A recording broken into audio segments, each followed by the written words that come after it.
मेरे भाई कितने दिन बैठेगा? कितने दिन तुम्हें लगता है तुम निकाल सकते हो? 3 दिन निकाल दे, 4 दिन निकाल दे कि तुम सोच सकते हो कि नहीं नहीं नहीं अब करेंगे अब करेंगे अब करेंगे, अभी तो 40 दिन बचे हैं, अभी 50 दिन बचे हैं, अभी 3 महीने हैं, अभी 6 महीने हैं। ये ख्याल खा जाएगा तुमको। तुम्हें अगर कुछ भी उखाड़ना है अपनी जिंदगी में, 1 साल में जो भी सामने रखा हुआ है उसको अचीव करना है, तो भाई आज से ही शुरू होना पड़ेगा। चाहे 2 घंटे हो, 6 घंटे हो, 5 घंटे हो, 4 घंटे हो, जितने भी शोज हैं, ये जितनी भी बकवास है, इनका कोई मायने नहीं है अगर अपनी जिंदगी में जो भी पथ निर्धारित किया है उसमें नहीं चल रहे हो तो। क्योंकि तुम अपनी जिंदगी में हार रहे हो, वो जीत रहे हैं। जो भी काम कर रहे हैं, कितना काम किया, नीचे कमेंट्स में लिखो। गोल बना भाई 5 साल में करोड़पति बनना है, दिमाग से बहुत तेज बनना है। प्रॉब्लम होती है ऑर्गेनाइज करने में, प्लानिंग करने में, एग्जीक्यूट करने में, समझ में नहीं आता भाई सारी चीजों को एक ही जगह पे डाल के कैसे मैनेज कर पाऊं। भैया अटैक मोड उठाओ, वो बना ही ऐसे है कि तुमसे काम करवाएगा। जो भी गोल है उसमें परोस दो, उसको फॉलो कर लो, 1 साल तक पहुंच जाओगे।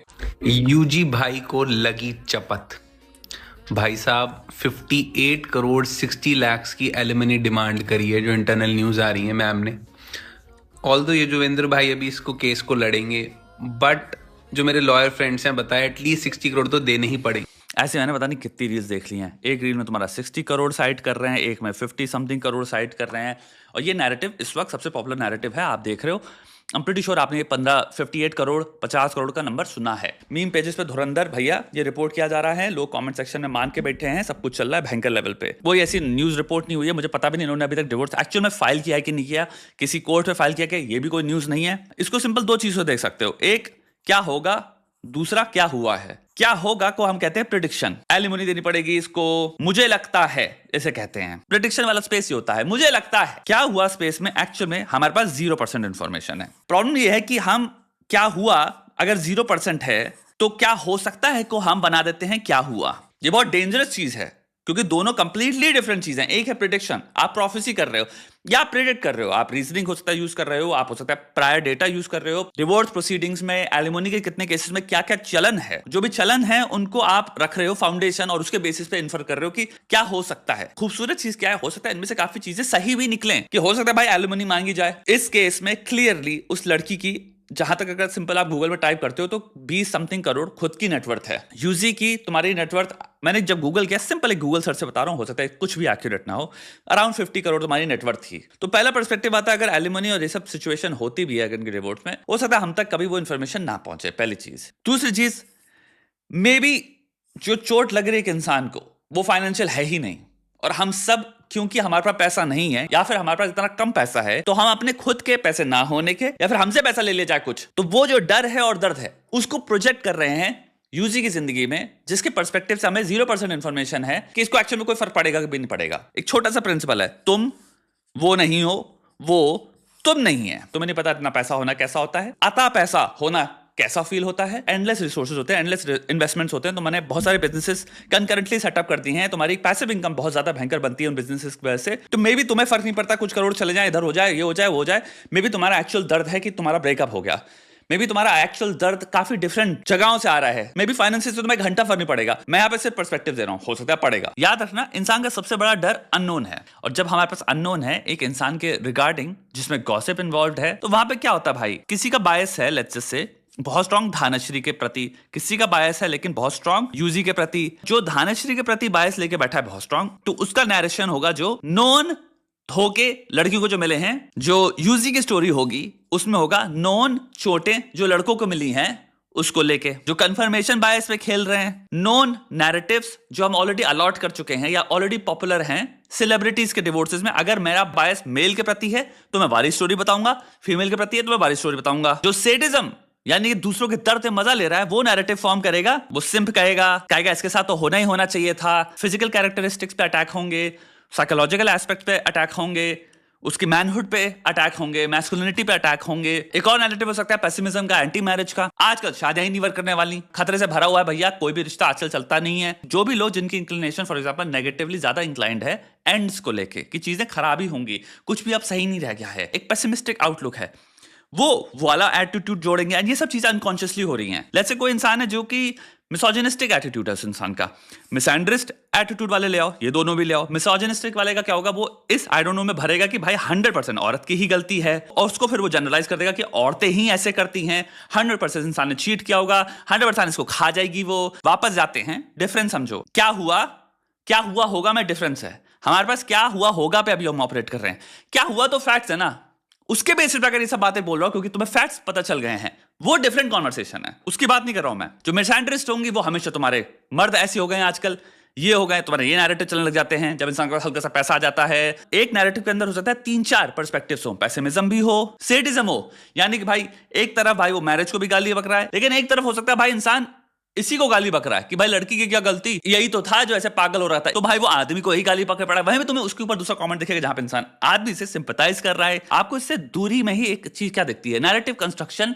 वेरियस मोटिवेशन से ना, आप खुद इन्वॉल्व हो कितनी बुरी तरह से, आपको पता भी नहीं, आपका दिमाग ऑलमोस्ट आपको खींचता है, यू आर ड्रैग्ड। हमें कुछ नहीं पता, टेक्निकली आइडियल हमें होना चाहिए आई डोंट नो, जब तक इन्फॉर्मेशन नहीं आ जाती मैं कुछ नहीं सोचने वाला, मेरे पास टाइम नहीं है और कोई भरोसा भी नहीं हमारे पास एक्यूरेट इन्फॉर्मेशन आए कि ना आए। अनफॉर्चुनेटली दुनिया आप देख सकते हो कितने भयंकर लेवल पे आपको दिखता है, लहरों में, समुद्र की तरह हम सब बह रहे हैं, सिर्फ कंस्ट्रक्शंस में, नैरेटिव्स में। आप भी कितने सारे नैरेटिव में आप लाइक किए हो, आप भी कितने सारे नैरेटिव में बहे हो। अब आप खुद देख सकते हो आपके नैरेटिव में मोटिवेशंस किन किन चीजों में आपका इंक्लिनेशन ऑटोमेटिकली ज्यादा आता है। नाउ क्योंकि वो आपका बायस है, आप अभी मानोगे नहीं, आप डिफेंसिव हो जाओगे।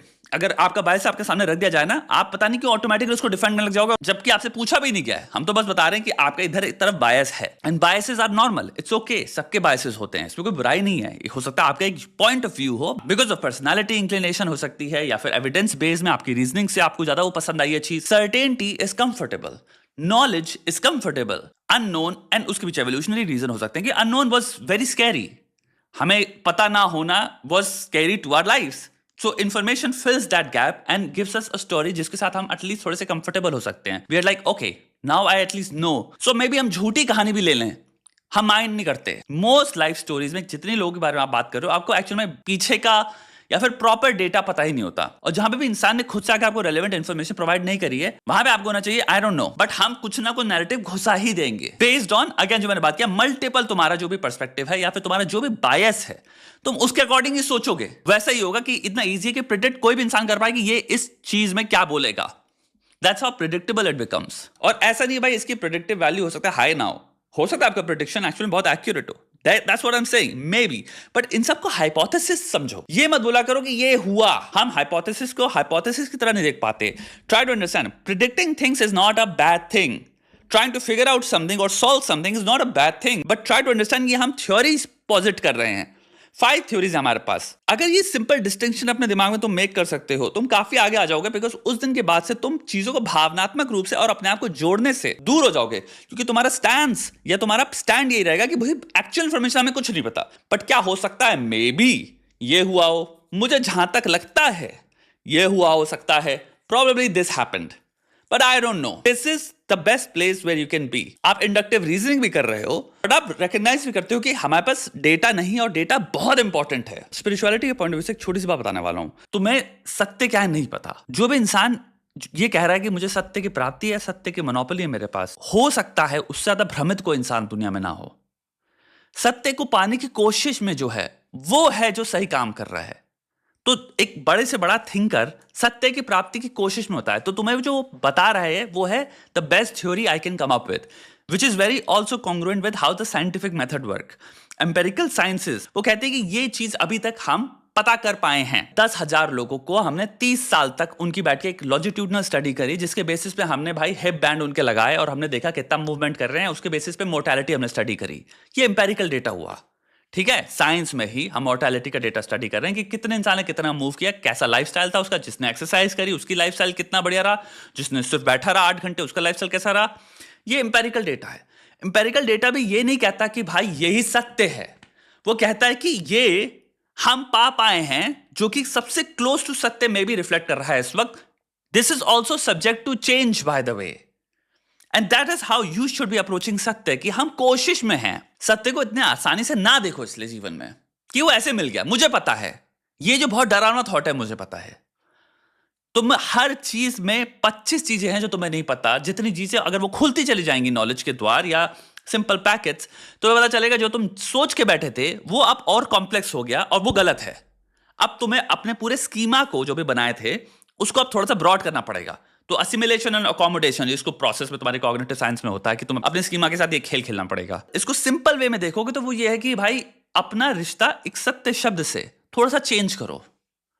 विकसित करो उसको कि अगर मैं कॉम्प्लेक्स थिंकर बनना चाहता हूं और जीवन को उसकी कॉम्प्लेक्सिटी तरह देखना चाहता हूं, तभी मैं अडेप्टिवली सर्वाइव कर पाऊंगा स्ट्रांगली। क्योंकि अगर तुम जिंदगी को मजाक की तरह देखोगे तो जिंदगी तुम्हारी जिंदगी को एक दिन मजाक बना देगी, इसमें कोई डाउट नहीं है। तब लोगों को समझ नहीं आता कि अब मैं इसको कैसे समझूं, क्योंकि जो भी मान के बैठे थे वो तो हेल्प ही नहीं कर रहा। एक यूनिवर्स के पॉइंट ऑफ व्यू से देखो, हम शायद हमारा बुद्धि बनी ही नहीं है उतनी दूर की चीज को समझने के लिए। Evolutionary point of view as well, maybe हमारा ब्रेन्स बने ही नहीं थे कि इस लेवल की कॉग्निटिव प्रोसेसिंग या इतनी खतरनाक चीजों को बैठकर हम इनकैप्सुलेट कर पाए। नहीं यार, हमारे पर्पसेस शायद कुछ और हैं। तो उसके बुनियाद पर एक ह्यूमिलिटी लाओ, ये सब सोच के कि हमें सत्य को देखना है कि मैं कितना कह सकता हूं, I am close to it, but doubt हमेशा रहता है। मुझे नहीं पता पे तुम हमेशा रहते हो टू अ ग्रेट डिग्री। ऐसे जितने भी एग्जांपल्स हैं दूसरे की जिंदगी के बारे में, प्लस अपनी जिंदगी के बारे में, प्लस तुम्हारे लोगों के अराउंड के बारे में, प्लस साइंस के बारे में, प्लस साइकोलॉजी के बारे में, the things that you believe are certain, जितनी भी सर्टेनिटीज ऑफ लाइफ हैं, उन पे ये चीज जहां अप्लाई करोगे तुम देखोगे एक फ्लेक्सिबिलिटी आती है, एक वेरिएंस आती है।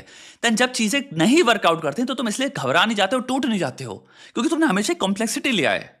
आई डोंट नो भी लिया है तुम बहुत हद तक, और अपनी सर्टेनिटी में भी एक अनसर्टेनिटी लिया है कि मैं जो जिन चीज को लेकर सर्टेन हूं वो भी इतनी सर्टेन नहीं है। यानी मेरे रिश्ते भी ऐसा नहीं है कि मुझे पता है और जब वो टूटते हैं तो होता है ये कैसे हो गया, आदमी बौखला जाता है, पगला जाता है। तुम संभाल नहीं पाओगे अपने आप को, क्योंकि तुम उसमें सर्टेनिटी बांध के बैठ गए थे। तो सर्टेनिटी से भी एक रिश्ता थोड़ा सा दूरी कब जोड़ो। This is close to the truth, but what is truth I don't know, but I would like to find out. This is a curious mind. This is a scientifically curious mind. This is a rational mind. And this is also a spiritual mind. I hope this helps.